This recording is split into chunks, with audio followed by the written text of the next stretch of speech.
Olá pessoal, tudo bem? Hoje vamos iniciar mais um episódio do Mais Essencial Podcast. A gente estava buscando uma pessoa para vir agregar aqui conosco. O Jefferson infelizmente hoje não conseguiu participar devido a estar um pouquinho, possivelmente alguma gripe aí, infelizmente ele não conseguiu participar, mas nós estávamos trocando uma ideia e gostaria de trazer uma psicóloga e hoje a gente conseguiu trazer. Mas antes de fazer a apresentação dela, eu gostaria de agradecer aos nossos parceiros, nossos patrocinadores, que é a Essencial Agro, uma consultoria especializada em seguro agrícola. Então, pensando em seguro agrícola, Essencial Agro. Essencial Seguros, que é mais destinado para a parte empresarial, para a parte de vida. Então, pensando em Essencial Seguros, Essencial Seguros. Também gostaria de agradecer a Doce Magia, que é uma panificadora, uma padaria de Barão de Cotegipe. Então, para você que gostaria de adoçar a sua vida, Doce Magia.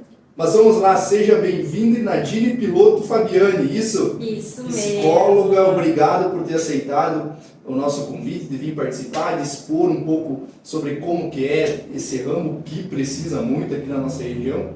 Então, Nadine, pode fazer uma breve apresentação, o que você faz, o que você desenvolve aqui na região, e a partir disso a gente vai construindo mais informações. Perfeito, Cristian, muito obrigada pelo convite, tá? Muito bom estar aqui. Primeiramente, porque ainda se fala muito pouco sobre as psicologias, né? A gente foca muito em algumas áreas da psicologia, e a psicologia ela está em toda parte, em todos os ambientes, em todos os lugares. A psicologia é o olhar para as pessoas, é o cuidar, é o zelar pelo nosso o bem mais precioso que é a nossa vida.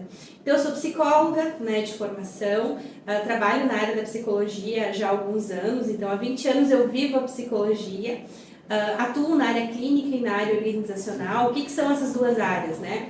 A área clínica é consultório, então meu foco hoje é muito mais vinculado a pacientes adultos, alguns adolescentes. A área infantil não atendo. Muitas pessoas que me procuram por eu ser especialista em doenças do trabalho. Então a gente tem uma onda, né, de depressão, ansiedades, enfim, então eu trabalho muito esta questão. E a outra parte do meu tempo, então, eu sou psicóloga organizacional. Hoje eu tenho a minha empresa, que é a Ser Psicologia, e com a minha empresa eu atendo outras empresas, né, a atuarem melhor com as suas pessoas, com atividades de treinamento, desenvolvimento, a implantação de políticas mais estratégicas de gestão de pessoas. Então, mais ou menos assim que eu divido o meu tempo. Fui professora durante 16 anos. Nossa, né, um tempão, né? Acabei optando por sair um pouco de sala de aula, né? Fiz uma boa troca, né? Cuidar das minhas filhas e deixar os filhos dos outros um pouquinho, né? Mas penso em voltar a dar aula daqui a um tempo, quem sabe, né? Estou me organizando para isso. Nossa, que legal mesmo trazer esse conteúdo que a gente queria bastante, e a gente sabe que a nossa novo momento que a gente está principalmente vivenciando, né? Precisamos de uma certa, vamos colocar entre parênteses, uma ajuda, né? Acho que pós-pandemia teve um grande impacto, tanto na questão dos adolescentes, quanto a questão das empresas, muitas tiveram que modificar a sua forma de atuação, o seu jeito de trabalhar, inovar, e posterior a isso também trouxe muitos impactos. Você conseguiu verificar, principalmente a Campo, né, que você trabalha com isso, alguns impactos que a pandemia trouxe, principalmente para as pessoas, para a performance, para o trabalho, enfim, nesse quesito? Mudou tudo, né? A gente precisou se reinventar. Eu costumo falar que a gente precisou reaprender muitas coisas, inclusive a conviver melhor com pessoas. A gente tem a nível de Brasil, vamos pensar, para não trazer dados de mundo, a quantidade de términos de relacionamento, inclusive, que aconteceram depois da pandemia. É engraçado. As pessoas tiveram que conviver, mas tiveram que se aguentar, né? Enfim, é isso, né? Tu imagina as empresas. Quem era acostumado a trabalhar ali no chão de fábrica com muitas pessoas precisou se reinventar. Reuniões que aconteciam só olho no olho precisaram ser remotas. Pessoas que trabalhavam só em grandes equipes precisaram aprender a trabalhar em home office. Então, muito mudou. E tem um lado positivo. Os próprios RHs, eles desengessaram. Porque eu, enquanto profissional de RH, eu vejo que muitas vezes a gente repete as mesmas coisas a gente faz as mesmas práticas, a gente dá os mesmos treinamentos, a gente não se reinventa. E as pessoas não são mais as mesmas. Aquele treinamento que eu dava 10 anos atrás, provavelmente hoje ele já não serve mais. E a pandemia, ela nos mostrou que a gente é resiliente, que nós somos flexíveis, que nós somos adaptáveis e que tudo isso é do ser humano. Nós que estávamos acostumados a fazer sempre as mesmas coisas do mesmo jeito. E eu acredito que o maior ganho que nós tivemos, claro que nós tivemos perdas, né, Cristian? A gente teve perdas, assim, irreparáveis, né? Perdemos pessoas, nos afastamos de pessoas, perdemos convívio, perdemos trabalho, muita gente está em processo ainda de recolocação profissional, negócios fecharam, as demandas elas mudaram, mas em contrapartida eu acredito que a gente aprendeu a nos olhar mais, a valorizar mais o nosso bem mais precioso que é a nossa vida. Então a pandemia tem todo um lado ruim, mas ela também fez a gente crescer, amadurecer. Te digo assim, não para todo mundo. Tem pessoas que nem a pandemia fez você ser uma pessoa melhor. Mas a pandemia ajudou você a refletir o que você quer e o que você não quer. O certo do errado. Eu acho que, principalmente, quem sofreu mais, vamos excluir a questão das perdas em relação à vida, mas a questão psicológica e tanta a questão da avaliação do dia a dia, eu acho que foi os adolescentes, né? Eu tenho uma irmã e a gente pôde verificar que quando voltou a normalizar, as situações modificou muito. Porque acho que os adultos ainda, eles têm um tato maior, sim, eles têm um senso crítico, eles conseguem organizar o seu dia a dia. Agora, adolescente, pensando que, na grande maioria das vezes, ele tinha que, vamos dizer assim, o fazer dele era estudar, né? Estudar. Não era muito regrado estudar ali em casa, muitas vezes não era muito criterioso, não vou generalizar, mas alguns pais, alguns conseguiam trabalhar, outros não, mas enfim, alguns não conseguiam, não tinha esse tato, né, de dizer, pô, eu tenho que me regrar, não, agora das 8 ao meio-dia, até nós estávamos conversando em outros podcasts esse assunto também, agora com a psicóloga, vou jogar no colo dela, e do 8 ao meio-dia muitos não era muito regrado essa questão, e quando voltou a normalizar, o impacto foi gigantesco, parecia que a produção não ia, parecia que ficar numa sala de aula, sei lá quantas horas, era uma coisa, vou colocar em paredes, chata. Então, mudou muito, né? E as escolas ainda estão sentindo. Isso. Eu trabalho muito com... Eu iniciei minha trajetória numa escola, né? Eu trabalhei muitos anos como psicólogo escolar. Hoje eu não atendo mais essa demanda, mas eu atendo muitos professores. E faço formação de professores. E é o que eu tenho mais ouvido falar. Meu Deus, depois da pandemia, o que veio para nós em sala de aula?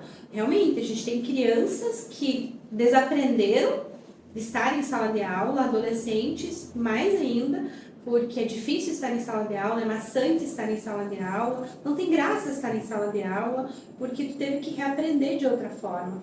Então as escolas estão sentindo muito, e em contrapartida, os próprios convívios. A gente não tem mais grupos gigantes de amigos, porque você não podia ter. Você não podia sair de casa, você não tinha a baladinha, não tinha o chimarrão do final de semana, não tinha pipoca, né? Então a gente precisou se fechar muito. E a gente ainda está voltando a aprender a viver em sociedade, que loucura, né? Uma coisa que a gente sempre fez e que a gente desaprendeu. E isso eu acredito que ainda a gente tem um longo trabalho pela frente.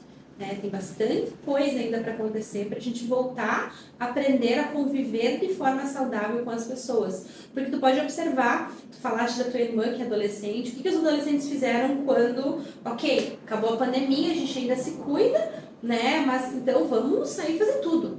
Né? Então eles resolveram assim colocar todo o gás naquele período que não puderam fazer nada. Em contrapartida com agora, deixa a vida me levar, a vida leva eu, e eu vou fazer tudo aquilo que eu não fiz naquele um ano e pouco, e muitos estão se perdendo. Né? Por quê? Porque não sabiam sair, não sabiam beber de forma, né, sociável, vamos falar assim, não sabiam ter algumas atividades, enfim, legais em grupos, então o pessoal se joga demais agora. Então, o equilíbrio. Não tem esse tato, né? Uma coisa que acelerou muito, claro que a utilização principalmente das redes sociais já era alta, mas a pandemia aumentou isso ainda mais, né? Muito mais. E, bom, vamos observar como funciona uma rede social, né? Hoje a gente quer fazer consumir um certo conteúdo com menos tempo possível. Inclusive a gente faz cortes, né? Por isso que a gente faz cortes, porque as pessoas elas querem consumir muito conteúdo num pequeno período de tempo. E aí vamos lá, 2 anos quase parados, adolescentes consumindo dessa forma. Aí quando eles vêm para uma sala de aula, que eles têm que ficar X horas vendo uma pessoa lá na frente falar. O impacto é enorme, né? É gigante. Com certeza. Com certeza. Bom, vamos dar uma continuidade aqui, Nadine. Você poderia posicionar para nós que muitas pessoas, já mudando um pouco do que a gente vem posicionando, muitas pessoas, principalmente eu, têm a dificuldade de equilibrar a vida pessoal e a profissional. Como você ajuda os seus clientes a encontrar esse equilíbrio? Porque é um tato bem difícil de posicionar. E vou colocar como experiência própria. Eu sou empreendedor, vai chegar a 2 anos agora, mas no meu início eu tinha muita dificuldade, porque era minha carga que eu estava colocando ali, era minha empresa, então eu achava muitas das vezes que eu não poderia desligar a chave. E ainda hoje eu não desligo. E, enfim, como você ajuda principalmente os seus clientes, aí, quem você trabalha, a conseguir dividir esses 2 meios, né? Te digo assim, ó, é possível, não te apavore. É possível? Eu pensei que não era possível. É possível. A gente tem que encontrar qual que é o nosso ponto de equilíbrio, né? Isso me pediu assim, tá, Nadine, mas existe um padrão, uma fórmula mágica? Não. Existe o que é bom para ti e o teu ponto de equilíbrio, até onde você vai dar conta. Eu costumo comparar nós, enfim, é como quando acontece algo ruim, né, e a gente não sabe se vai dar conta, a gente não sabe qual que é a nossa tolerância para as coisas. Eu não sei se a minha tolerância é uma garrafinha de água, ou se é um balde, ou se é um tonel. Eu vou saber quando realmente eu precisar, e por isso que a gente diz assim, a gente sabe a força que a gente tem quando de fato a gente precisa utilizar dela, né? Como é que a gente trabalha o equilíbrio hoje? Eu costumo falar nos meus treinamentos, né, que eu sou a chata do autoconhecimento. Por quê? Porque não adianta de nada você ter uma performance profissional incrível, você ter um pacote de competências maravilhosa, enfim, você ter poucos gaps para serem desenvolvidos se você não se conhece, se você não sabe qual é teu limite. Se você não sabe qual que é a carga horária que você aguenta, se você não sabe, por exemplo, se você tem alguém, se você tem família, se você tem uma companheira, enfim, o que ela quer, o que ela espera de ti. Porque senão a tendência nossa é ficar 24 horas. Tanto que a gente costuma falar, a SPA, que é a Síndrome do Pensamento Acelerado, ela acomete mais ou menos 70% da população. É pavoroso. Significa que a gente está aqui conversando e a gente já está pensando em coisas. O que a gente vai fazer depois, o que ficou pendente, a gente não para. Então, assim, como é que a gente faz para manter equilíbrio? É possível? É possível. Primeiro, eu tenho que parar, tirar um tempo para pensar no que eu quero. Quais são os meus valores? Quais são os meus propósitos? O que eu quero para a minha vida e, o mais importante, o que eu não quero para a minha vida. Porque quando eu tenho essa clareza, eu consigo ter mais autocontrole. Então, autoconhecimento, autocontrole. Depois que eu tenho autoconhecimento, a gente consegue se autoconhecer de várias formas. Pensando na gente. Eu costumo dar um exercício chamado diário de bordo. Escreve o que tu gosta, o que tu não gosta, né? A gente passa a ter mais autocontrole porque tu vai saber exatamente o que te faz bem, o que não te faz bem. Ambientes que te fazem bem, ambientes que não te fazem bem, pessoas que te fazem bem, e aquelas pessoas que não te fazem bem, tira de perto. Né? A gente costuma falar, as pessoas tóxicas têm em todos os lugares, mas você não precisa estar ali o tempo todo junto. Às vezes, tu não tem escolha, pode ser um colega de trabalho, é alguém que está ali trocando uma ideia contigo numa reunião, mas não leva para tua casa, não leva para a vida. Essa carga. Exatamente, separa amizade, colegas de trabalho, porque daí tu não vai ter essa carga. Tudo isso para quê? Para melhorar a tua autoconfiança. Quando tu desenvolver a tua autoconfiança, que ela só é possível, se tu tens autoconhecimento, se tu tens autocontrole, tu consegue ter o equilíbrio. E o meu equilíbrio é diferente do teu, que vai ser diferente de outra pessoa, que vai ser diferente de outra pessoa, tanto que as pessoas dizem, meu Deus, que loucura a tua agenda. Para mim tá tudo bem. Porque eu não ultrapassei o meu ponto de equilíbrio. Então, assim, o que eu costumo falar quando as pessoas me trazem, principalmente isso no consultório, né? Adina, eu não quero mais essa rotina, eu não quero mais essa loucura, eu não quero mais essa agenda cheia, porque a agenda cheia não é necessariamente sinônimo de sucesso, Christian. Agenda cheia pode ser um sinônimo de que você não tem tempo para a coisa mais preciosa que tem, que é você. Sim. Agenda cheia é boa quando você tem a agenda cheia dentro daquilo que tu te comprometeu, mas que tu tens um tempo para ti, dentro daquilo que é importante para ti. Seja praticar um esporte, ou seja ir para academia, ou seja assistir um filme no cinema, fazer nada. Fazer nada também é uma escolha, que às vezes a gente não se permite. Muitas das vezes eu vejo que várias pessoas demoram muito tempo para conseguir visualizar isso, né? Que a vida ela foi feita para você viver, né? Então é uma regra básica, viva, né? Viva. E principalmente assim, a vida ela foi feita para se viver hoje. Cara, a gente sofre demais com o futuro. A gente sofre antecipadamente por coisas que a gente nem sabe se vão acontecer. E a gente sofre também pelo passado. Sim. Já parou para pensar? Porque aquela situação eu poderia ter feito diferente. Porque aquela pessoa eu poderia ter agido de forma diferente. Porque aquele negócio eu não poderia ter pedido. Se eu pudesse voltar no tempo. O tempo não volta. E a gente, às vezes, se cega. Literalmente, como um mecanismo de defesa psicológico, a gente vive o passado, a gente não se permite viver o hoje. Como é o nome do hoje? Presente. E a gente não vive o nosso presente. E a gente se fixa no futuro. E daí a gente sofre pelo futuro. Olha, uns 2 meses depois que abri a empresa e tal, bom, eu sempre fui funcionário, então tinha muitas coisas novas que estavam acontecendo que eu tive que aprender. E aí eu comecei uma síndrome, não sei se existe essa síndrome, estou criando agora, mas eu comecei a colocar IC. E se acontecesse tal coisa? E se acontecesse tal coisa? E se acontecesse tal coisa? E eu me deparei com uma situação que eu estava criando um problema e sofrendo para resolver o problema que eu não tinha acontecido ainda. Que não tinha acontecido. Então eu ficava, e se acontecer aquilo? Não, mas se acontecer aquilo, eu resolvi o problema, mas não tinha acontecido ainda. E eu estava focando só no problema e não estava focando no que realmente importava. No meu crescimento, no crescimento da minha empresa. Eu estava criando problemas e resolvendo problemas e não estava crescendo.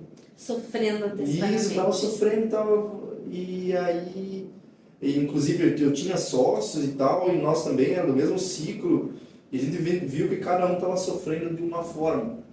E a gente começou a conversar, e vou até pedir para você, o empreendedor realmente ele tem um perfil, ou ele pode ser moldado? Porque tem algumas pessoas que elas estão trabalhando em X empresa, lá no seu trabalho normal, e muitas das vezes eu converso, inclusive no ciclo de amigos, eles dizem, cara, eu não teria essa coragem que você teve, eu não teria essa audácia que você teve.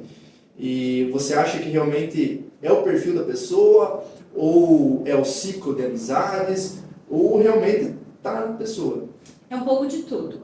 Existe uma carga que a gente carrega com a gente, que são os nossos traços de personalidade, e muitos deles são interessantes para o empreender, para você iniciar, para você inovar.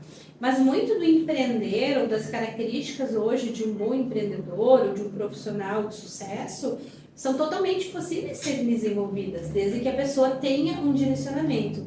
E se ela não tem direcionamento, está tudo bem. Mas ela tem que se agarrar a alguém que tenha, ou tem que buscar ajuda para ter. Quando a gente trabalha com mentoria, eu atendo hoje profissionais de RH de muitas regiões do país, trabalhando não o quê? São profissionais renomados já, são profissionais que já têm um destaque na área de RH, porém, eles querem um olhar a mais, e às vezes eles procuram na mentoria esse olhar a mais, que sozinhos a gente fica repetindo os nossos comportamentos, né? Então, existe um perfil que é melhor para o empreendedor? Sim. Precisa ser um profissional ousado, como tu mesmo te caracterizou. Precisa ser alguém que não goste de rotina, na maioria das vezes. Precisa ser alguém que trabalhe a sua resiliência, sim, porque você vai ganhar, mas daqui a pouco você vai perder, né? Precisa ser alguém com facilidade de relacionamento, com certeza. Nós não somos uma ilha, a gente não vive sozinho, a gente precisa do outro. Nós somos seres que precisamos das outras pessoas. Tu colocar em empreender alguém que não conversa, alguém que não se comunica, alguém que não se relaciona bem, né, que não convive socialmente, é muito pouco provável que a pessoa vai ser uma pessoa bem-sucedida. E é muito parecido com o perfil do líder. O líder que dava certo em algumas empresas há alguns anos atrás, agora de tarde eu estava numa empresa falando exatamente sobre isso com os 2 diretores. Não é mais o líder de hoje. O líder de hoje, ele tem que ter uma pegada diferente, ele tem que ser mais situacional, ele tem que ser mais focado em pessoas, ele tem que ter foco no resultado. Mas quem dá resultado? São as pessoas. O número ele não vem sozinho. Por isso que o empreendedor ele tem sim características que na maioria delas são todas possíveis de serem desenvolvidas. De que forma? Com atendimento quando necessário, com mentoria quando necessário, com uma boa qualificação profissional, fazer uma boa graduação, fazer uma boa pós-graduação, ler. O hábito de leitura é um hábito que a gente se perdeu porque a gente fica horas no celular. Né? A gente fica horas e estar no celular tem o seu ponto positivo, o podcast. A gente aprende muito ouvindo, assistindo, né? Mas às vezes a gente fica naquela rede social que não te agrega em nada. E ali, algo aleatório, algo passa sem foco. 6 horas e você não viu nada. Né? Então, assim, tudo isso é totalmente possível de ser desenvolvido. Hoje, na verdade, são pouquíssimas as características que são mais complexas de serem desenvolvidas. A maioria delas, com um bom treinamento, com uma boa atividade de desenvolvimento, nossa, você faz, assim, maravilhas. Vou até posicionar agora para ti. Tinha muita dificuldade em entrar nas empresas, porque eu fazia lá, enfim, tinha alguns testes em relação ao conhecimento e tudo mais, ia fazer um teste de perfil, algo do tipo, não, você não vai entrar. Não é indicado. Não é indicado. E aí disse, nossa, daí teve até um momento que eu vou falar o que aconteceu, e você pode dizer, olha, eu acho que tu estava errado só, realmente isso. Que foi uma empresa que eu consegui, vamos dizer, essa vaga, que me fez estar aqui hoje, inclusive, né, ter os outros empreendimentos que eu tenho. Mas eu pensei, chega. E aí comecei a ver o que as psicólogas tendenciavam a avaliar numa vaga, né? Eu pensei, vou falar o que ela quer, entendeu? E aí eu falei o que ela queria mesmo ouvir, não sei se isso deu certo. Acabou com a psicologia agora. Não, mas é que assim, eu conectei duas situações, né? Vamos lá. A vaga, né, que eu tava pretendendo, o que a psicóloga queria ouvir e unir os dois. Não, na verdade, assim, ó. Cara, tu foi estrategista. Tu entende? E não tem como não ser assim. Eu vou defender a psicologia um pouco agora, porque o que acontece, tá? Nós, psicólogos, a gente às vezes, a gente tem inclusive nós somos assim moldados para isso, não, que a gente pega tudo, que nós somos especialistas preparadíssimos para entender. Não é bem assim, nós somos seres humanos de carne e osso, né? Então o que acontece? Tu foi estrategista por quê, tá? A primeira coisa que eu falo hoje nas minhas seleções é, cara, fala a verdade. Fala a verdade, mas fala a verdade tua que encanta. Não fala a verdade daquela parte, todos nós somos luz e sombra, né? Com certeza. Todos nós temos uma parte boa, em algum momento nós temos uma parte que não é tão boa, eu, você, todo mundo. Às vezes numa entrevista, quando a gente aperta um pouquinho, a pessoa só fala da sombra, ela só fala da parte ruim, ela só fala das crenças limitantes que ela tem. Ela não consegue se vender. E o que é uma seleção? É você naquele momento aproveitar para mostrar a tua melhor versão. Por isso que eu me indigno pra caramba quando eu faço uma seleção e a pessoa não se preparou pra ir.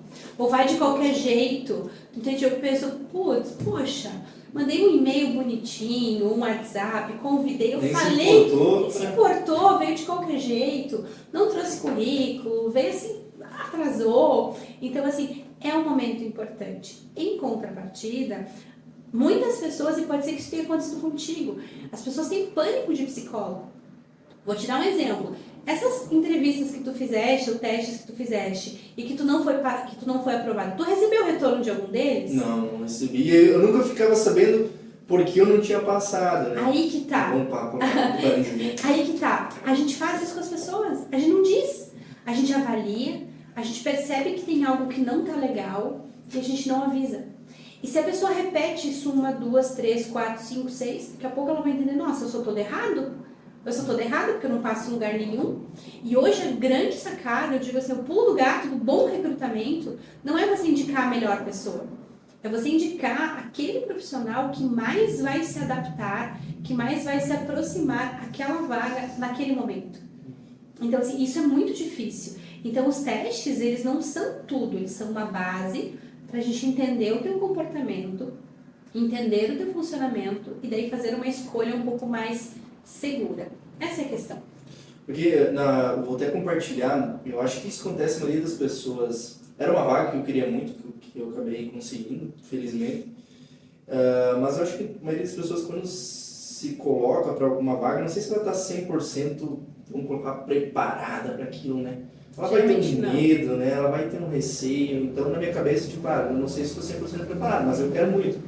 Então, eu fiz essa, vamos dizer, essa estratégia ali. Eu passei, eu acho que 2, 3 dias só estudando perfis de como as pessoas, como algumas psicólogas tendenciavam a avaliar alguns posicionamentos.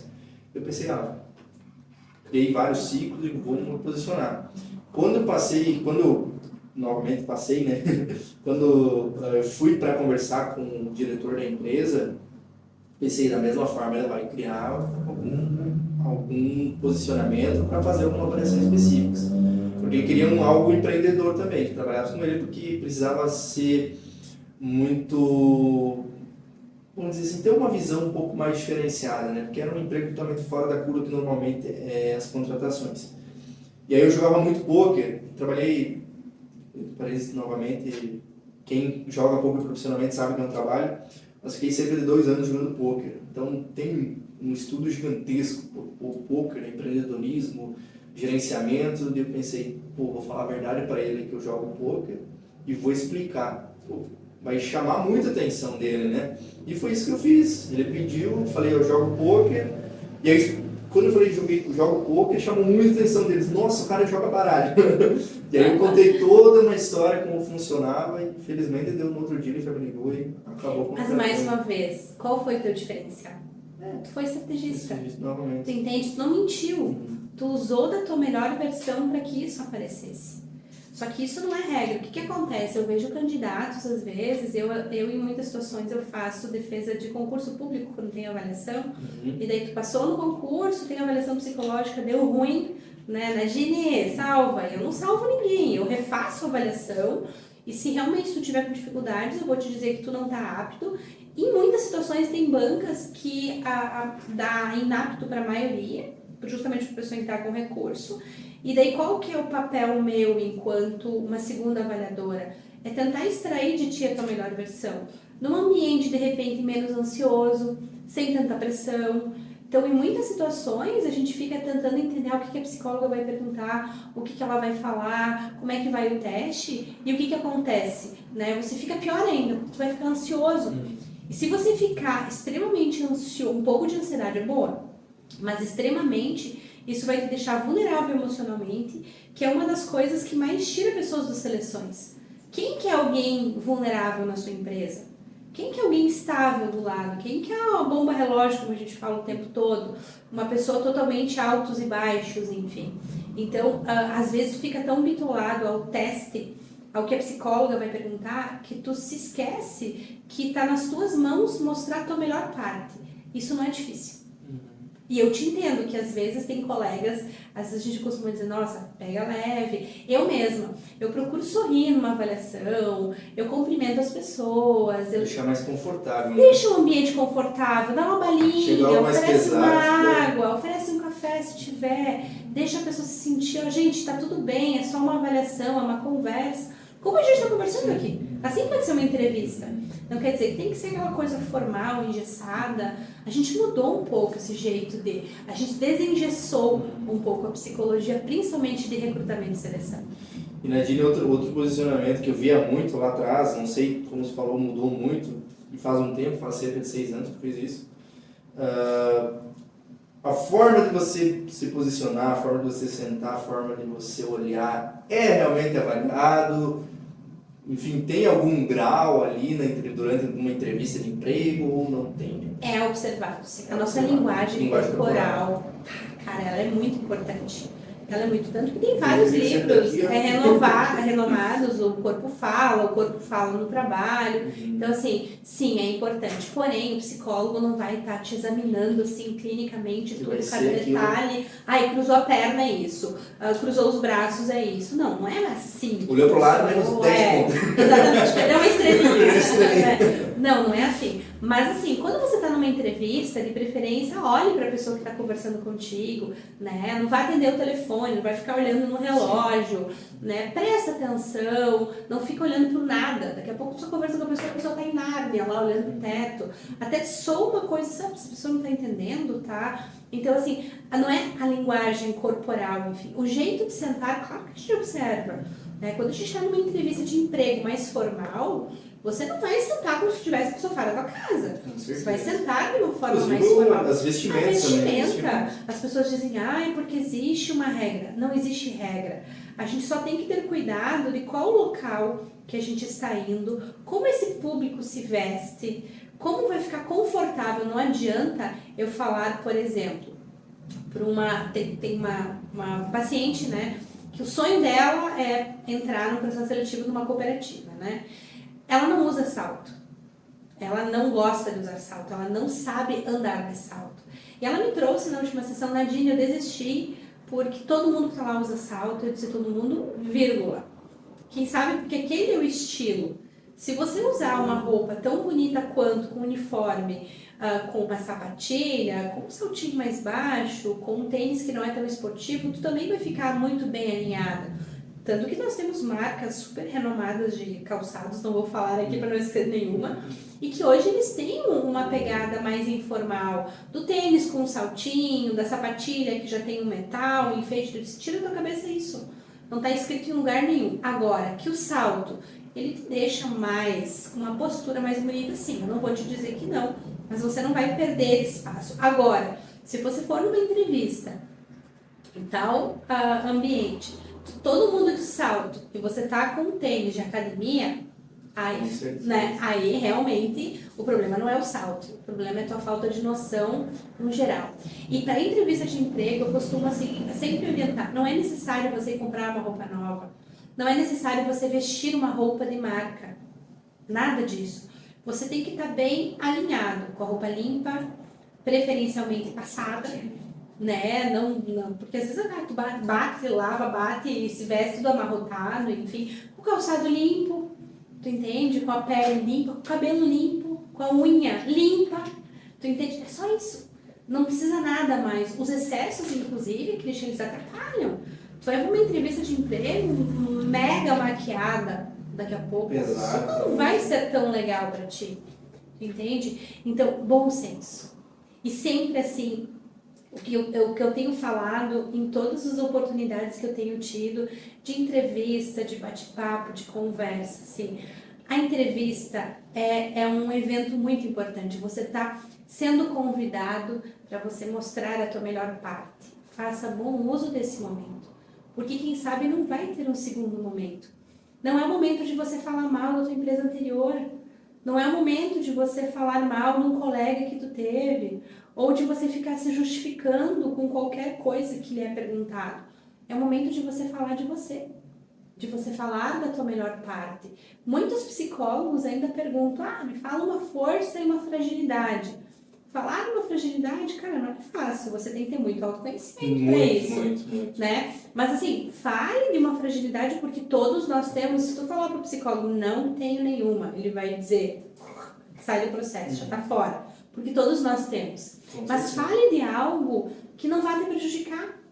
Você não vai conflitar totalmente. Exatamente, você tá falando muito bem de ti, daqui a pouco tu tá te detonando. Então aquele é um momento bacana de você falar bem a teu respeito, porém com cuidado que aquilo que tu está falando que seja verdadeiro, porque os testes falam. Não adianta você ter um discurso lindo e na avaliação psicológica ser, e acontece isso, Christian, às vezes a gente faz uma entrevista, corrige o teste pensando, caraca, é outra pessoa. Outra pessoa. Não é a mesma pessoa. Eu tenho a sensibilidade de chamar a pessoa de novo, às vezes, para uma conversa e dizer, olha, eu acredito que você estava desconfortável aqui, não mostrou muito o que eu gostaria de ver de você, vamos repetir a avaliação, vamos repetir a entrevista, mas são poucos os profissionais que fazem isso. A maioria já descarta. E uma coisa que eu gostaria de pedir, né, Gini? O estado emocional do momento, ela influencia? Influencia. Por exemplo, totalmente influencia. A gente sabe que tem alguns dias que a gente não está 100%, que aconteceu alguma coisa, influencia totalmente a tua forma de posicionar, a tua forma de ver as situações, e aí você foi participar de uma entrevista e talvez aquilo refletiu. Eu acho que influencia, tem um grau. Tem um grau, e a gente tem um bom senso, nós enquanto profissionais de RH, nem estou falando só de psicólogos, porque quem faz entrevistas são diversos profissionais que não são psicólogos, inclusive, né? A gente tem que entender que é um ser humano que está na nossa frente, não uma máquina, tá? E inclusive, se a pessoa, a gente perceber que vai influenciar até uma medida que a gente vai ter para saber como é que é o funcionamento dela depois do dia a dia do trabalho. Porque a gente tem nossos momentos não tão bons, a gente tem problemas, a gente tem situações mais difíceis que a gente passa, temos ou não? Todo mundo. Uma pessoa que totalmente descompensada, ela vai descompensar numa entrevista, às vezes só pelo fato dela estar ansiosa. E é uma pessoa que a probabilidade dela ter uma vulnerabilidade alta e descompensar no dia a dia de trabalho, ela é muito maior. Agora, aquela pessoa que está um pouco ansiosa, que tu percebe que tu pediu sobre um assunto, a pessoa teve dificuldade de falar, pode ser que emocionalmente ela esteja um pouco mais abalada, em contrapartida é um ser humano, que no dia a dia ela vai ter seus altos e baixos, porque nós temos e tá tudo bem, mas ela vai conseguir trabalhar isso. Aí a gente chama de resiliência. O que é resiliência? Não é a gente aguentar tudo, não é a gente aguentar qualquer pancada, porque a gente não tem toda essa força. A gente, em alguns momentos, a gente fragiliza, a gente chora, a gente sofre, a gente não tá bem. O nosso humor, ele não é estável todos os dias. A gente tem picos de energia, inclusive. Tem dias que a gente tá com mais energia, com menos, e tá tudo certo. A questão é o quanto isso impacta na minha rotina. Então tem sim uma influência. Tem uma influência, mas não necessariamente isso vai te tirar de uma seleção. A não ser que realmente você esteja extremamente descompensado. Poxa, já aconteceu comigo de fazer uma pergunta muito simples do tipo, pessoal, entrevista coletiva, né? Amanhã, inclusive, eu vou ter uma numa empresa, umas 10 pessoas, e eu pergunto, eu vou deixar um tempo, por favor, se apresentem, enfim, falem um pouquinho de vocês. E se eu sinto que a pessoa não traz tudo, eu pergunto. Me fala um pouquinho com quem tu mora, como é que é a tua vida? E a pessoa, desandou em choro. Eu pensei, meu Deus, nessa hora, o que tu faz? O que tu faz? Porque tu tá com a pessoa com mais 6, 7 pessoas junto. O que tu faz? Tu levanta, pega uma água, pega um lencinho, acalma a pessoa e diz, tá tudo bem. E daí depois a pessoa explica, bom, eu fiquei assim porque eu acabei de separar, porque eu perdi não sei o que, entende? Então tem um ser humano por trás de um candidato, que nós temos que ter essa sensibilidade também. Outra coisa, Nadine, que eu gostaria de pedir, estou falando com uma linguagem empírica, não conheço nada do ramo, eu faço isso muito, inclusive a gente vai abrir algumas vagas aqui na empresa e tudo mais, mas eu costumo olhar as redes sociais, dizem muito sobre uma pessoa. Demais. Né? Tem isso mesmo agora ou tem? Claro que olha a rede social. A gente olha, e quem é da empresa e diz, não, eu não olho nada, tá mentindo, bem de boa. Vai dar uma olhadinha. Vai olhar. A gente assim, olha só, a gente não pode também, eu volto a dizer, existe atrás do candidato um ser humano. A gente não vai, por exemplo, a pessoa então não pode ter uma foto de um copão de cerveja, uma foto numa balada, uma foto... Não, a pessoa tem vida, mas os exageros assustam. Né? Então, por exemplo, a pessoa só tem, por exemplo, foto com... Vou usar um termo bem nosso, fusaca. Entende? A pessoa só tem foto com agitação. Mulheres, cuidado que a gente tem com o nosso corpo, inclusive. Cara, você trabalha numa empresa que é mais formal. Você não pode postar o tempo todo peitão e bundão. Não fecha. Alguma coisa está errada. Não quer dizer que você não possa. Mas eu vou na academia, Nadine, e eu tenho esse hábito de fazer uma selfie. Tá tudo bem, mas não faz isso todos os dias. Não faz isso o tempo todo. Né? Então, às vezes, as pessoas perdem um pouco a noção de algumas coisas. Né? Desde música, dancinhas. Tem umas dancinhas, enfim, que até são engraçadinhas, um sertanejo, enfim. Mas, profissionalmente, o que isso vai te impactar? Porque, às vezes, impacta. Com certeza, porque assim, as redes sociais vai trazer o teu público, né? Vai trazer o teu público. Alguém tá indo lá em busca de algo. Se você tem isso eu estou falando muito, eu estou criando inclusive um novo projeto que é para moldar as redes sociais direcionada para algo profissional, porque a gente sabe que tem muito negócio ali, tem que ser explorado, né? E o feed ali é basicamente uma vitrine, né? Então tem que ter uma organização. Se você está postando conteúdo lá, vou puxar para o meu lado do agro, todo dia na lavoura, estou criando conteúdo informativo, do nada eu posto uma foto bebendo. Aí eu criei um perfil magnífico, bem alinhado, meu público, e do nada eu vejo algo que na teoria seja normal, mas qual o impacto que o meu público vai visualizar aquilo? Creio que não vai ser tão bom. Tu sabe que tem duas linhas de pensamento de profissionais de marketing digital, né? Existe uma linha que diz o seguinte, que você tem uma vida e que você pode usar a tua rede social pessoal e profissional junto, né? E que tá tudo bem. Uma hora você vai estar dando uma palestra, outra hora você vai estar de biquíni, cria uma conexão, né? Na praia, outra hora tu vai estar na academia, outra hora você vai estar com a tua família, outra hora você vai estar com o cachorro, e pode ser que isso crie uma conexão e mostre para as pessoas que tu é um ser humano normal, tá? Criou tudo bem, criou teu público. Mas assim, é um tipo de trabalho que você vai oferecer. Agora, se você quer algo mais profissional, se você quer algo mais executivo, mais focado, direcionado, isso vai gerar confusão para o teu público. Afinal de contas, a Nadine viaja a passeio ou a trabalho? Ela vai dar uma palestra ou ela vai lá para ir num barzinho novo? Tu entende que às vezes aí é uma outra linha de pensamento do marketing digital, que é basicamente, espera aí, a Nadine tem vida? Tem, mas ela não precisa ser escancarada no Instagram profissional dela. Então, assim, essa linha, daí eu vou te dar a minha opinião pessoal, essa linha de profissionais de marketing digital que orientam, inclusive, tem algo teu pessoal, tem algo profissional, se você está empreendendo, me soa melhor. Tu entende? Me soa melhor, porque tu vai cuidar mais daquilo que tu está apresentando. É como o LinkedIn. O LinkedIn, ele foi feito para quê? Para trocar ideias, para networking, para trocar ideias profissionais. Se tu for olhar hoje, minha nossa, é um Facebook. Já se perdeu. Tem vagas, tem negócios, tem troca de informação, mas ele se perdeu muito do que era. Então a gente tem que ter cuidado, e os recrutadores olham sim. Eu, em determinadas vagas, eu olho, eu não excluo ninguém, eu não discrimino ninguém, mas eu tenho alguns cuidados. Eu sei, por exemplo, o que essa empresa gosta, qual que é o estilo de pessoas que essa empresa gosta. Essa pessoa que eu estou selecionando, será que ela vai se encaixar? Será que ela... Porque daí eu tenho que pensar que tem que ser bom para o candidato também, né, Christian? Não pode ser bom só para a empresa. Sim. Porque se não fechar com o teu perfil, com aquilo que você acredita, tu vai te frustrar também.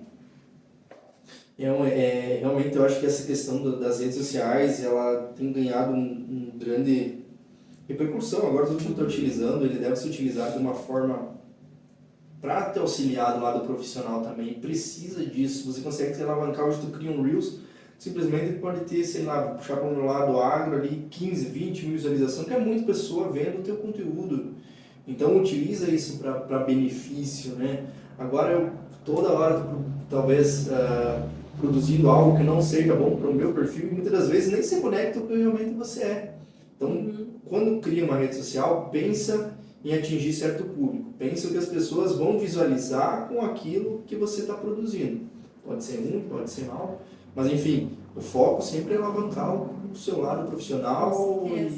Por isso que às vezes, né, que os profissionais, né, dessa área falam que o número de seguidores às vezes não significa muita coisa. Não. Até porque assim, cara, tu pode comprar seguidores. Sim. Né? Todo mundo sabe disso. Né? Outros, teus seguidores, peraí, eles estão te seguindo por quê? Porque você é um bom profissional, porque tu tem sido uma referência, ou porque você é uma carinha interessante para ser olhado? Isso também a gente tem que levar em consideração. Quem são as pessoas que me seguem? As pessoas que comentam as minhas coisas são sempre os mesmos? São quem? São pessoas do meu círculo de amizades? Eles vão comentar, obviamente. Não, são pessoas do meu círculo profissional.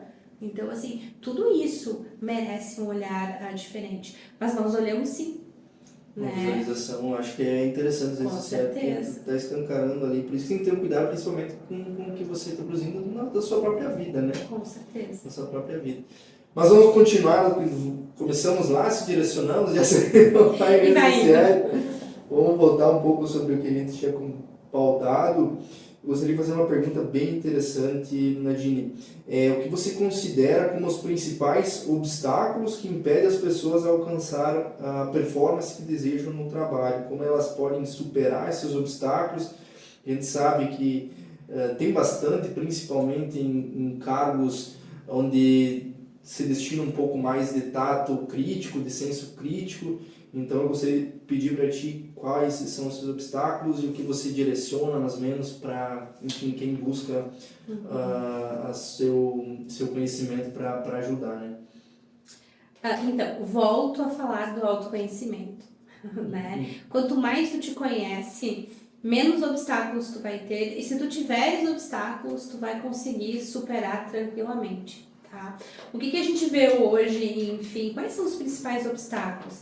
Dependendo do teu negócio, pode ser a concorrência, dependendo do teu negócio, são outras pessoas, de repente, querendo ocupar o teu espaço. Dependendo da tua atividade profissional, você não concorre com ninguém, o maior concorrente é você mesmo. A gente concorre com a gente mesmo o tempo todo. Então, quando a gente fala em obstáculos, depende de onde que eu quero chegar. E muitas vezes, obstáculos nós que colocamos. Eu costumo falar nos meus treinamentos. Semana passada, inclusive, eu falei para um grupo de líderes e eles me olharam, nossa, tu pegou pesado. Sim, quando acontece um problema, a gente tem dois caminhos. Ou você é o problema, você faz parte do problema, ou você faz parte da solução. Tu entende que é uma escolha? Quando acontece alguma coisa, para, pensa, leva uma solução. Ah, Nadine, eu não consegui. Então, tu faz parte do problema. Se você não conseguiu enxergar nada. Então, os obstáculos, muitas vezes, nós que colocamos por medos, por não nos sentirmos preparados para as coisas, por falta de autoconhecimento, por falta de qualificação, porque a gente está numa geração que você acha que fazendo um curso de final de semana, tu já está especialista em alguma coisa. E não é bem assim, né? E ser especialista em alguma coisa exige tempo, estudo, dedicação, exige você abrir mão de algumas coisas para você conquistar outras. E muitos obstáculos são obstáculos emocionais que nós colocamos, que às vezes eles nem existem. Tem uma frase que eu estava lendo ontem, um livro, e vi assim, eu disse, olha que interessante, a gente usa muito o termo, ninguém é insubstituível. De fato, ninguém é insubstituível, concorda? Porém, que a gente possa ser muito difícil de substituir. Tu entende que isso está no nosso controle? Já que a gente não é insubstituível, que pelo menos nós sejamos difíceis de sermos substituídos. E a gente consegue ser difícil de ser substituído quando a gente mostra a nossa melhor versão. Quando se acontecer alguns obstáculos ou pedras no caminho, a gente não fique fixado nos problemas, e sim lá na solução. Peraí, aconteceu isso, eu vou ficar na sofrência? Eu vou ficar no chororô? Ou eu vou pensar, não, só um pouquinho. Aprendizado, vida que segue. Avalia o que aconteceu, porque também a gente não pode ficar repetindo os mesmos erros, né? Mas assim, se autoavalia e segue, e aí a gente consegue olhar pra frente. Olhar pra frente. Hoje eu tô aqui, aonde que eu quero chegar? Tem um filme que eu gosto muito, que é Alice no País das Maravilhas, já assistiu? Tem uma passagem lá que diz o seguinte, Alice para e diz, pra onde eu vou? E aí é perguntado pra ela, mas pra onde você quer ir? E ela diz, não sei. E daí é dito pra ela o quê? Se você não sabe, qualquer caminho te serve. É isso.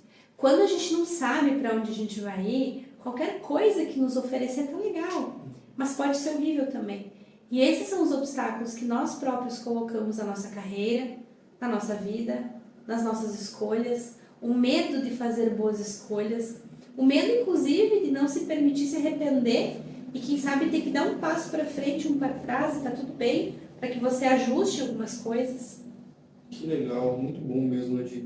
Uma coisa que eu gostaria de pedir para ti, que é mais um fato de curiosidade, quem busca os seus trabalhos, aí, principalmente ligado ao empresarial, quais os principais problemas citados por ele? É convívio, é em relação a performance, é em relação a daqui a pouco, enfim, quais seriam os principais problemas que normalmente eu chego lá e digo, estou com um problema na minha equipe lá de não estou conseguindo conviver, não estamos conseguindo alavancar, não estamos conseguindo buscar resultado por causa disso, isso e aquilo.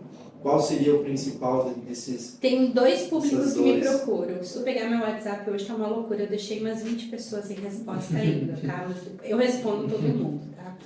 Tem um público que me procura, que é um público de melhorar a performance. Então, eu, Nadine, estou no meu trabalho, quero alavancar minha carreira, estou percebendo que eu não vou conseguir aonde eu estou, quero olhar para o mercado, mas eu quero me conhecer, então o que a gente deseja?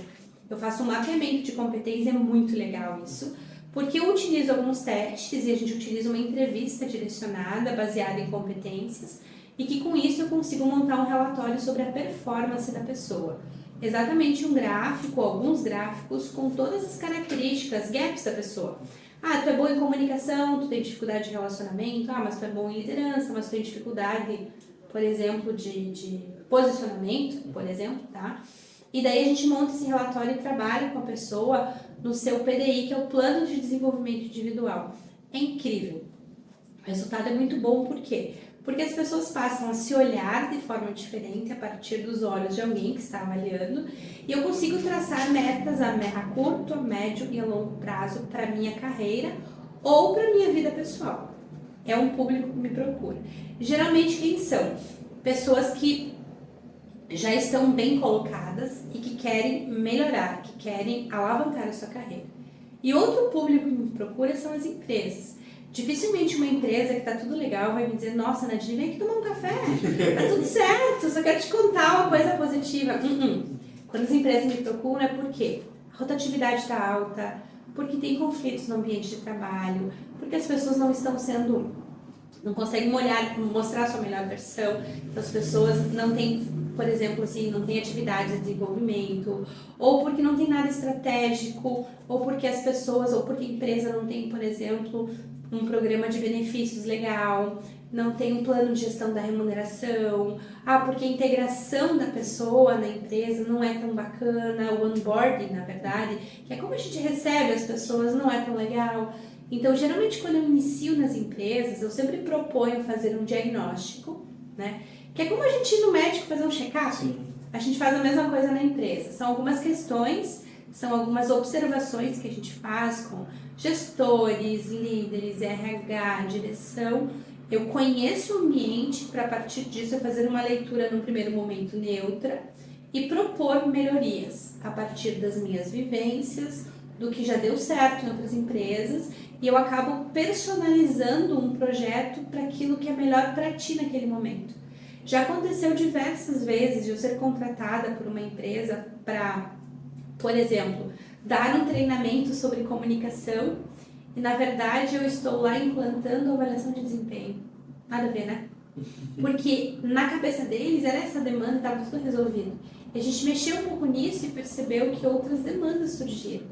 E quando a gente trabalha com pessoas é assim mesmo. Tem muitos empecilhos, né? Muitas crenças. Com certeza. Mas assim, trabalhar com gestão de pessoas, a gente poderia falar horas sobre isso. Muita coisa, né? É incrível, é maravilhoso. O resultado que a gente tem num curto período é algo assim inimaginável.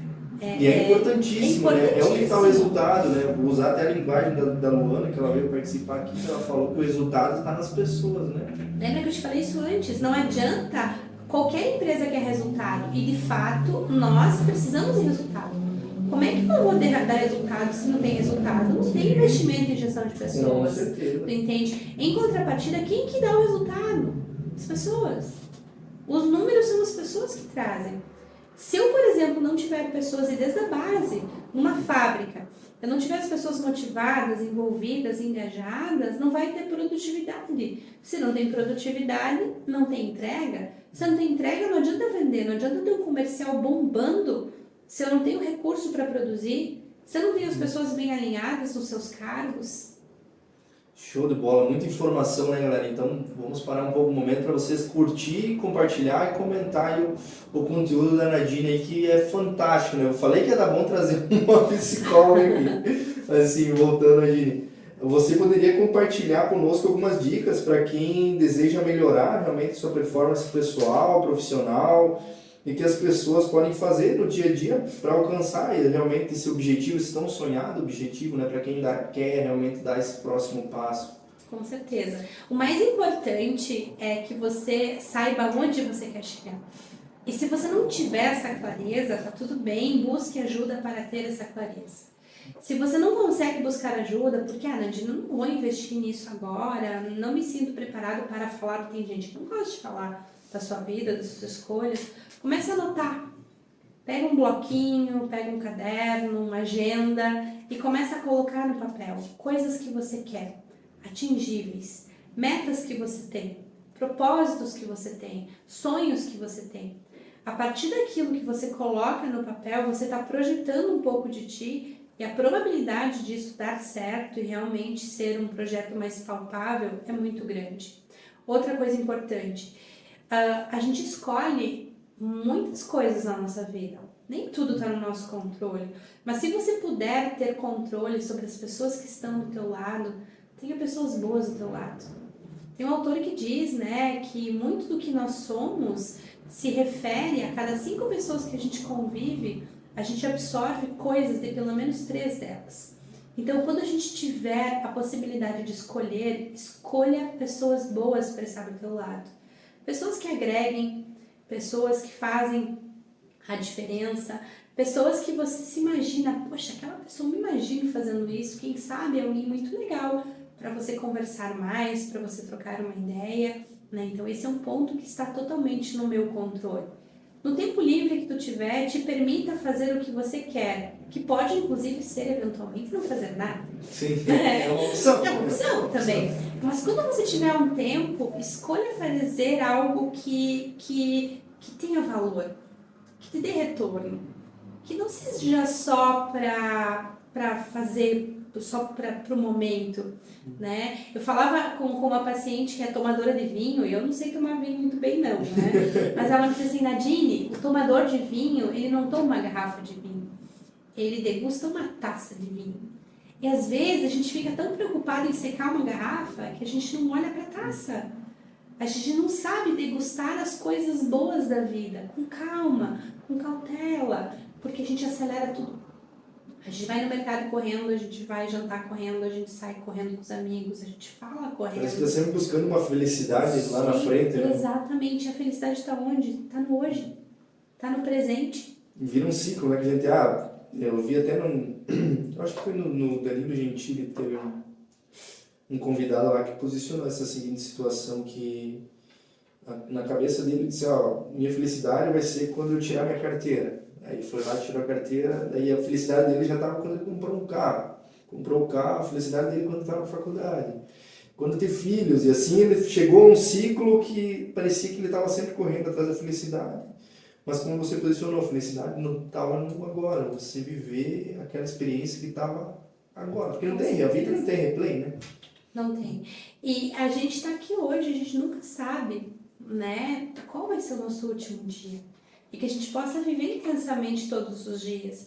Eu acredito, assim, que fazer planejamento é muito importante, tá, Cristian? A gente tem que planejar nossa vida, o que nós queremos, o que nós não queremos, mas a gente não pode somente viver disso. A gente tem que sonhar, sim, a gente tem que colocar no papel, se possível, nossas metas. Poucos fazem isso no início do ano, né? Ou no final do ano. O que eu quero para esse ano? O que eu espero para o próximo ano? Daí passou um ano, você não fez nada. Não tem nada desenhado. Não tem nada desenhado, não tem nada. Então, assim, às vezes, você tirar um tempo para isso, para fazer o teu projeto de vida, para fazer o teu projeto de carreira, porque a gente responsabiliza os outros. Se você não tá feliz, você vai responsabilizar quem tá do teu lado. Eu não tô feliz porque você não me faz feliz. Se você não tá bem no trabalho, eu falava hoje por WhatsApp com um candidato que me disse, pá, não passei de novo, porque nananã, e eu disse, olha só, eu quero muito dar o teu feedback, olho no olho, porque eu preciso entender o porquê que nem lugar te serve. Eu não tô dizendo que tu tá sendo um problema, não tô dizendo que tu tá errado. Tô te dizendo que às vezes a gente coloca no lugar, a gente responsabiliza o lugar com todo o peso. Ah, por que aquele lugar não me dá abertura? Por que aquela empresa não me dá possibilidade de crescimento? Porque lá eles não me olham? Porque eu não sou visto? Porque eu não sou percebido? E aí, às vezes você escuta uma pessoa falando disso de uma empresa, dela troca de empresa. Ela fala a mesma coisa da outra empresa, dela troca de empresa. Ela fala a mesma coisa e passa a ser um comportamento repetitivo. Por quê? Porque o problema não está na empresa, está nela. Então a gente responsabiliza quem está do nosso lado pela nossa felicidade, de fato a felicidade está em nós. A gente responsabiliza o nosso trabalho porque está uma M e na verdade a responsabilidade é nossa, porque a gente tem que tocar a autonomia de ir e vir, né? Sim. Se tá ruim, muda. Pronto, simples. Né? O negócio não tá mais te atraindo, não tá mais brilhando os teus olhos. Gente, ninguém merece você ficar 8 horas por dia, às vezes mais, num local que não te faz bem, realizando um trabalho que não te agrega, realizando um trabalho que não te deixa feliz, né? É muito pesado isso. Nossa, demais. Achei muito interessante o conteúdo, Nadine. Muito obrigado mesmo. Imagina. A gente já destinando para o fim, a gente deixa um momento aqui para você posicionar. Antes, até anotei aqui, estava esquecendo já. Quem busca os seus trabalhos? Mais homens ou mais mulheres? Olha, geralmente sempre foi mais mulheres. Nos últimos, te diria assim, depois da pandemia, tá? Eu tenho público que tem procurado muito mais, que são homens bem colocados, né, num processo de alavancagem de carreira e que querem melhorar a sua performance mesmo para concorrer a novas oportunidades. Né? Então, hoje eu vejo nas próprias empresas que eu atendo, hoje eu tenho muito mais homens em processo de desenvolvimento do que mulheres. Então, basicamente, a gente poderia resumir, né, de dizer que você acelera o processo, né? A gente acelera. Esse é o Ao objetivo. invés de você apanhar para conhecer ou algo do tipo, é buscar alguém que já conhece o mercado, já tem esse tato para realmente alavancar e fazer mais em menos período de tempo. Com certeza. Quando a gente faz a entrevista devolutiva, quando a gente entrega o relatório, assim, Christian, é impressionante o semblante da pessoa. É uma mescla de um alívio e dizer, meu Deus, eu sou tudo isso. Porque eu consigo mostrar para ti a tua melhor versão. Eu vou mostrar para ti também aquilo que deve ser desenvolvido.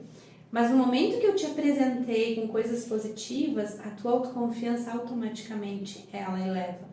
E você mais autoconfiante, você consegue chegar na empresa com uma postura, inclusive, diferente. E facilita tudo, né? Tudo. A autoconfiança eu tinha muito, eu até falei uma vez para os meus sócios, e eu acho que talvez não foi legal o meu posicionamento, que eu fui muito, a maioria das negociações eu sou muito tranquilo, sabe? Eu não fico nervoso e tal, mas foi devido a uma mudança que eu tive lá atrás. Porque eu não tinha posição, como eu salientei anteriormente, eu não conseguia me posicionar, não conseguia criar, não conseguia negociar, eu ficava nervoso, não saía nada. Bom, eu não conseguiria nem gravar um podcast hoje se fosse lá atrás. E eu comecei a colocar na minha cabeça meio que um hackzinho. É claro que foi buscando alguns cursos que eu fiz, pô, eu sou bom. E aí eu comecei a me sentir autoconfiante do que eu estava fazendo. E aí a gente começa a receber alguns resultados, né? Pô, você faz uma negociação, deu certo. Na outra negociação eu já vou estar mais autoconfiante ainda. Uhum. E assim vai indo. Eu acho daí a importância de realmente você ser autoconfiante no que você desenvolve. Isso vai facilitar, né? Todos os seus posicionamentos. Com cuidado com os extremos, eu sempre falo. Com certeza, porque tem algumas pessoas que são... Porque assim, autoconfiança é vida. Pessoas autoconfiantes, elas se colocam diferentes, são aquelas pessoas que tu tem assim do lado, bem humoradas, pra frentex, como a gente fala, né? Aquela pessoa pra frente, que não tem tempo ruim, porém o excesso da autoconfiança te coloca em situações de risco.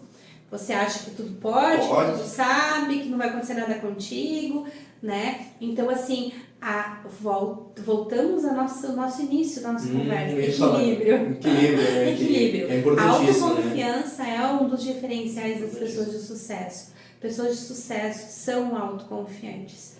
A autoconfiança te coloca numa postura diferente. Né? Tá vendo? A gente tá aqui de boa conversando, a gente tá tendo um roteiro, mas não tem nada anotado. Sim. A gente tá conversando, isso é autoconfiança. É. Se eu não fosse autoconfiante, se você não fosse, não ia render uma conversa. Agora, o excesso disso vai nos colocar, nossa, olha o papo deles, olha o que eles estão falando. Soa de uma forma também ruim. Banal, né? Fica ruim. Nadine, muito obrigado por você trazer esse conteúdo. A gente deixa um momento agora no final para realmente você posicionar o que você desenvolve, fazer uma divulgação, porque realmente achei muito bom realmente. E se divulgue aí que depois a gente vai fazer um corte bonito, lindo, vai postar nas redes sociais e vai te marcar lá. Então, pode falar, tranquilo. Então, Na verdade, assim, tu sabe que eu acho que a maior divulgação que a gente tem é o nosso trabalho. Sim, com certeza. Você entende? Então, assim, vamos divulgar. Não. É o nosso trabalho, é o jeito que a gente conduz. Eu costumo falar assim, eu sou apaixonada pelo meu trabalho.